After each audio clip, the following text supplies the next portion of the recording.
So while he's riding out there, a shuttlecraft buzzes him on his horse. And the shuttlecraft lands, and a man who exists to piss off fragile racists who love Star Trek everywhere, Admiral Robert April, steps off of it, and we see him for the first time ever in live-action television. Yeah, they Nick Fury'd him, man. Yes, they did. They done Nick Fury'd him. I would have been okay with them giving him an eye patch, too, you know?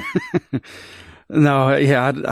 Well, I mean, Robert April really only exists in the animated series as far as I'm aware. I mean, there might be other mentions of him in places, but I don't care that they did that. It is the least consequential thing I can think of. You know, if you get the encyclopedia, there's a picture of him in there, but it's Gene Roddenberry with his head swapped onto somebody else's body. And also there was a couple books written. One, I know he was captain of the ship in, and he's an Englishman with shoulder-length hair who has to wear cardigan sweaters because he has a blood disease that makes him cold. And boy, let me tell you, did we miss out on a great character there. I saw I quit another couple Star Trek fan groups this weekend because of the stupid stuff I was seeing. Yeah, it's crazy, man.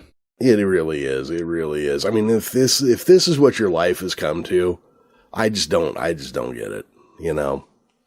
I'm going to go complain because a black actor got a job. Oh, shut up. To a largely, like, inconsequential character, at least previous to now. Yeah, well, I think now he's probably been on screen as much as the other Robert April was. Yeah, probably. Yeah. So, you know, you tell me which is the actual guy, because I'm tempted to say it's the live action person, since everybody else up until a few years ago said the animated series is non-canon. Yep. James Doohan played him back then. Hell, he played 90% of everybody on that show. If it wasn't voiced by one of the original actors, James Doohan voiced him. That's the thing. So they have a little conversation here where April's like, hey, I kind of need you. And then Pike's like, no, I'm not going. You told me I had a couple months left to make up my mind. And he's kind of being kind of a petulant little bastard about it, isn't he? Yeah, I think here he says that the Enterprise is still in space dock for like another week. Yeah. And then they kind of get him to break down, and he says, look, basically like, Bob, you don't want me out there. And Robert April is like, no, you don't want you out there. I need you out there. Yeah, and see, that whole conversation again is pretty much along a similar lines as in the cage where he was talking to the doctor.